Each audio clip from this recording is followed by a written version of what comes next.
เจ็บเรื่องยังไอเจ็บดีใจไอเจ็บมาหาเบิ่งกองสิบอกกันเรื่องที่สองทีมงานนะบ่าวเตียงทองมาหาผมรู้สึกอะไรไอเตียงทองเพิ่นมาหาผมรู้สึกดีอกดีใจแฮงที่นะบ่าวมาหาน้องเดิมดีใจแฮงบ่สั่นบ่เวลาเจอไอเตียงตัวสั่นยิ่งเบาบ่คอยออกเลยคนดีใจแฮงสำเร็จแล้วบ่สำเร็จสบายดีกองแน่สบายดีสบายดี FC สบายดี FC สบายดีผู้ใหญ่ใจบุญสบายดีผู้ใหญ่ใจบุญโอเคบ่พี่น้องโอเคบ่มาภายได้สิถ่ายรูปเด้อนี่เด้ก็มาจับเด้อ1 2โอเคสำเร็จนับเบิ่งว่าเท่าไหร่สั่นนะพี่น้องละ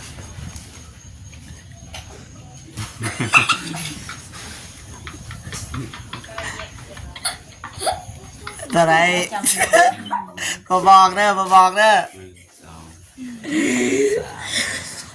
ขอบบุญขอบคุณเด้อทางแม่เพมที่สงสารเมตตาน้องดื่มกับน้องเด่นขอให้แม่เพมอยู่เย็นเป็นสุขกายสุขใจความเจ็บอย่าได้ความไข่อย่ามีหังอย่ามีโศกให้มันให้แห้งปังให้เรียนการงานใดขอประสบผลความสำเร็จให้อายุมันคนยืนนอนไกลได้เงินหมื่นตื่นไกลได้เงินแสนไปที่ใดก็คอยไปหอดจอดถึงไม่มีคนหักคนหอมปรารถนาสิ่งใดไกลได้สิ่งนั้นเด้อแม่เด้อสาธุ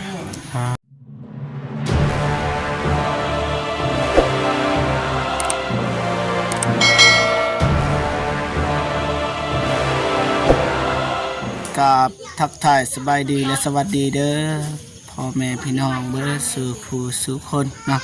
ทั้งในลาวและก็ต่างประเทศเนาะก็ยินดีต้อนรับเข้าสู่ซองเบาเจ็บคือเก่าพี่น้องเนาะมื้อนี้ก็มาอัปเดตห้องน้ำลงเดิมคือเก่าพี่น้องเนาะถ้าว่าไอ้คนรอขุดเรียบร้อยเบาเจ็บก็สิจ่ายเงินให้พี่น้องเนาะแล้วก็มาถามความรู้สึกของเดิมพี่น้องเนาะความรู้สึกที่ไอ้เตียงเพิ่นมายามเมื่อกี้นี้พี่น้องเนาะเจ็บกับสิถามว่าความรู้สึกของน้องเป็นยังไงอายเพิ่นเอายังมาให้แน่พี่น้องนะไปแต่ว่าไปเพิ่งไปชมน้ำกันเลยพี่น้องนะไปพี่น้องนะไปหาน้องเดิมคือเก่านะห้องน้ำห้องในก็บ่ฮู้ว่าสำเร็จหรือบ่พี่น้องนะไปสบายดีเด้อไอ้เจ็บสบายดีเด้อพ่อแม่พี่น้องผู้ใหญ่ใจบุญทุกท่านสบายดีFC พังไทยพังลาวอีกต่างประเทศอยู่ในบ้านสบายดีเบิร์ดทุกคนเด้อสบายดียินดีต้อนรับซองเบาเจ็บซะแนวยิ้มนะมื้อนี้นะมีความสุขบ่มีความสุขเป็นยังไอ้เจ็บมาหาอันดับแรกเลยอันดับที่2เด้อ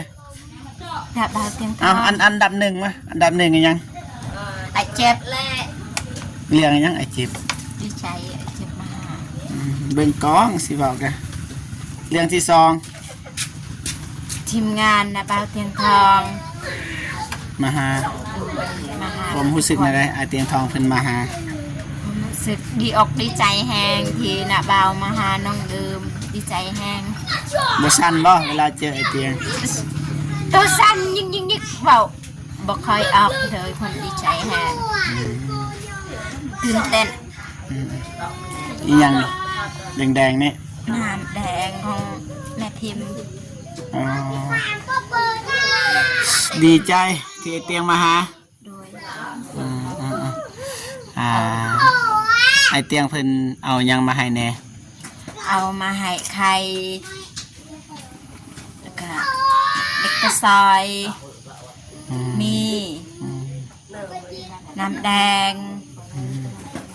ขนมจีพี่น้องอย่างไงเบิดปลากระป๋องชื่อเบิดแล้วก็อันนี้ทั้งหมดทั้งมวลก็คือของไฟ ของแม่พิมพ์ แม่พิมพ์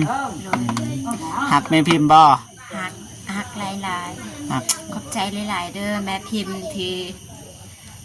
สงสารเมตตาน้องดื่มกับน้องเด่นสวยน้องดื่มแต่ตอนจนจบจนเฮ็ดเฮือนแล้วแต่ก็ยังซอยโดยมาตลอดขอบใจหลายๆเด้อแม่พิมพ์ขอให้แม่พิมพ์สุขภาพแข็งแรงอย่าเจ็บอย่าจนให้ล้ำรวยให้เฮงๆปังๆเฮ็ดเวียกการงานอันใดก็ขอประสบความสำเร็จให้อายุมั่นขวัญยืนนอนไก่ได้เงินหมื่นตื่นไก่ได้เงินแสนไปที่ใดก็ให้ไปฮอดจอดถึงมีคนหักคนหอมเด้อแม่ไปปรารถนาสิ่งใดไก่ได้สิ่งนั้นเด้อแม่สาธุหักแม่หลาย หักแข้งบ่ ๆแพงหลาย แข้งสำใด แสนพันหมื่น ได้บ่ซ้ำไม่เจ็บ ได้หักเอฟซีทุกคนหักพ่อแม่ยายใจบุญทุกคนหักทีมงานทุกคนหักเบิดหักแพงเป็นน้องเป็นใหญ่คือเก่า โอเคพ่อแม่พี่น้องนะน้องแดงก็บอกเก่งหลายพี่น้องอารมณ์ดีเพราะว่าได้เจอบ่าวเตียงทองพี่น้องนะบ่าวเจ็บก็เดินทางมากับบ่าวเตียงทองแหละพี่น้องนะแต่ว่าบ่าวเจ็บก็สิไปเบิ่งห้องน้ำฮอดใส่แล้วคันสำเร็จก็บ่าวเจ็บก็สิจ่ายเงินให้แต่ก็บ่ฮู้ว่าสิจ่ายเท่าใดพี่น้องนะ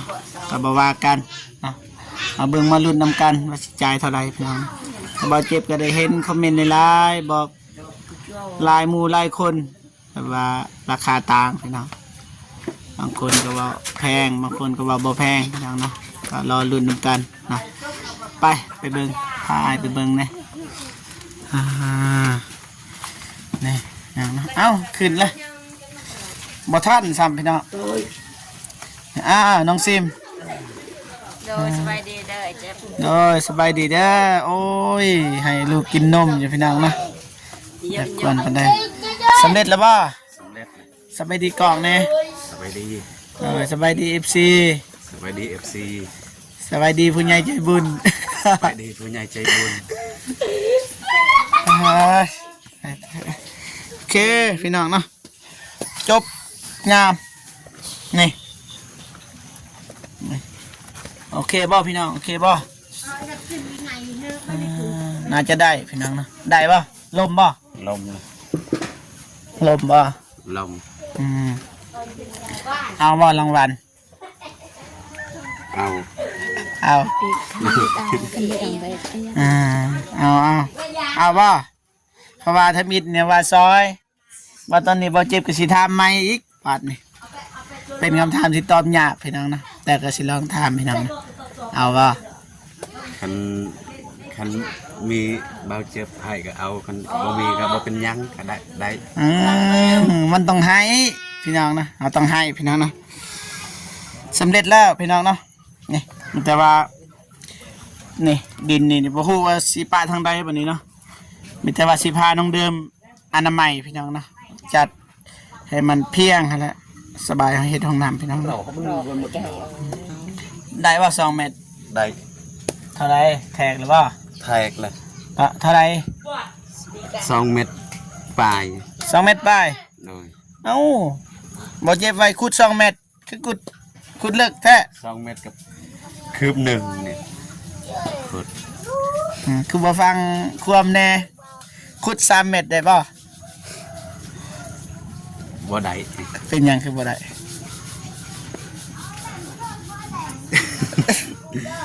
เมื่อย ไง ที่จริงเฮาก็อยากได้3 เมตรเลยพี่น้องเนาะได้3 เมตรบางทีคันน้องเดิมอยากได้2 เมตร3 เมตรก็ขุดอีกพี่น้องนะให้พ่อแม่พี่น้องเม่นนำกันพี่น้องนะเพราะว่าบ่เจ็บบ่ทันซื้อปอกว่าสิขุดต่อหรือพอแค่นี้พี่น้องนะเพราะว่ายันมันเต็มพี่น้องนะน้องเดิมเพิ่นก็ว่ายันเต็มพี่น้องยันเต็มไว้คันสิเฮ็ดก็เฮ็ดบัดเดียวให้มันอันนั้นเลยพี่น้องนะแต่ว่ามันก็เต็มนั่นแหละพี่น้องนะ3 เม็ดมันก็เต็มคือเก่าแต่ว่ามันสิเต็มสาเต็มไว้ก็ประมาณนี้พี่น้องเนาะโอเคมีแต่ว่าไปนั่งลมกันอยู่หั่นเด้อไป ไป ไปน้องซิมไปมาไปนั่งขึ้นเฮือนบ่ เลื่อน ไปไอคนรอขึ้นใส่ผู้หนึ่งเด้อ โยเอ้ยเป็นเมียนบริษัทเดิมเปิดยุง อ่า ซับอ้าว ไปขึ้นอืมพี่น้องนะน้องเดิมมีบ้านมีไฟมีห้องน้ำครบเบิดพี่น้องเนาะบาทนี่สำเร็จก็แบบว่าสมบูรณ์พี่น้องเนาะตัวอย่างว่าห้องน้ำสำเร็จบ้านก็มีไฟก็มีนะแต่คันอยากได้อิหยังต้องเฮ็ดเองอีกบาทนี้พี่น้องเนาะสิว่าเฮาสิซอยตลอดมันก็บ่ได้พี่น้องเนาะนี่คือว่าออกเลยบ่ต้องเดิมนี่แนวปูนี่หายเลยเป็นหยัง ลมมันพัด ลมมันพัดก็แล้วออก โดนพัดแทงเลยเอาออกบัดได้เศร้าลมพัดสกูไหม ปูไหมบ่ขาดบ่ บ่ บ่ขาดบ่โอ้นี่ทีมงานจะตัดเต็มขนาดนั้นไม่ได้โอเค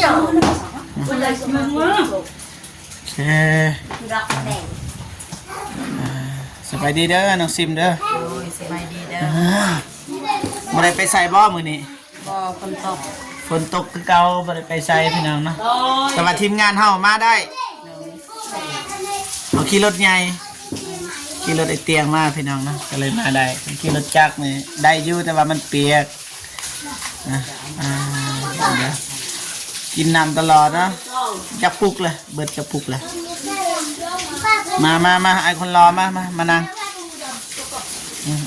นะนี่นั่งอยู่นี่ก็ได้นั่งคุยกันนี่มาหยับเนี่ยน้องซิม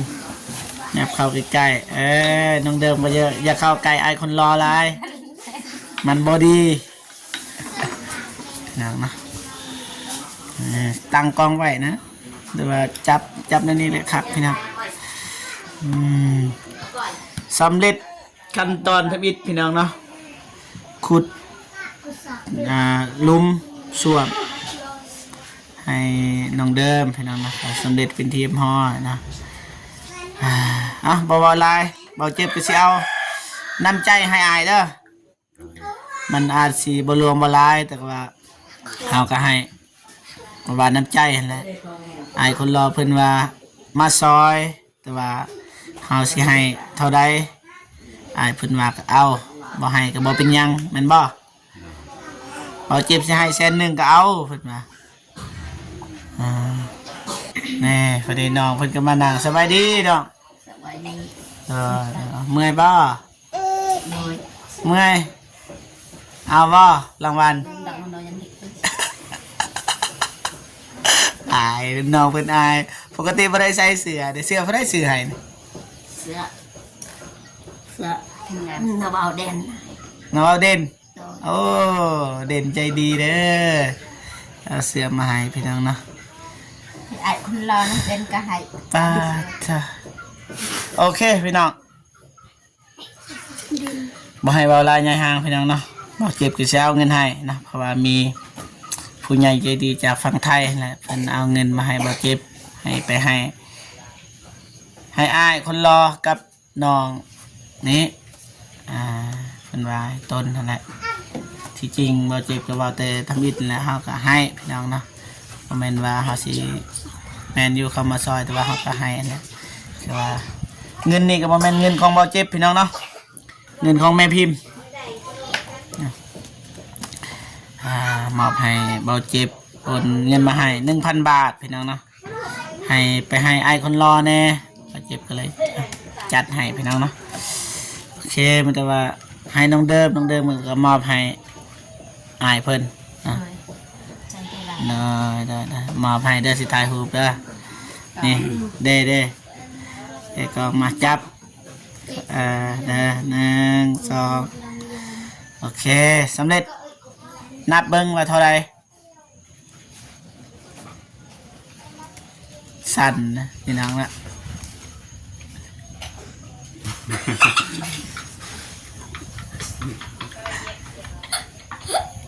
ตอนไหน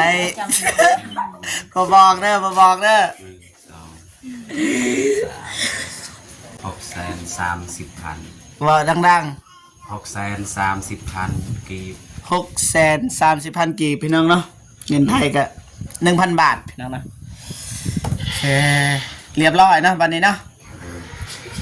แต่ว่าก็อยากขอบใจอายหลายๆนั่นแหละที่แบบว่าไอ้ตนน้องเดิมแบบว่ามาขุดซอยน้องเดิมนะโดยที่แบบว่าบ่ได้คอผลตอบแทนว่าซั่นซะแต่ว่าเขาก็ให้พี่น้องเนาะเพราะว่านี่มีภรรยาก็เป็นคนดีพี่น้องเนาะให้มาซอยน้องเดิมเพราะว่าอันนี้ก็เป็นหมู่กันพี่น้องเนาะ2คนนี่เป็นหมู่กันพี่น้องก็เลยให้ครัวของน้องซิมมาซอยน้องเดิมพี่น้องเนาะแต่ว่าพัวก็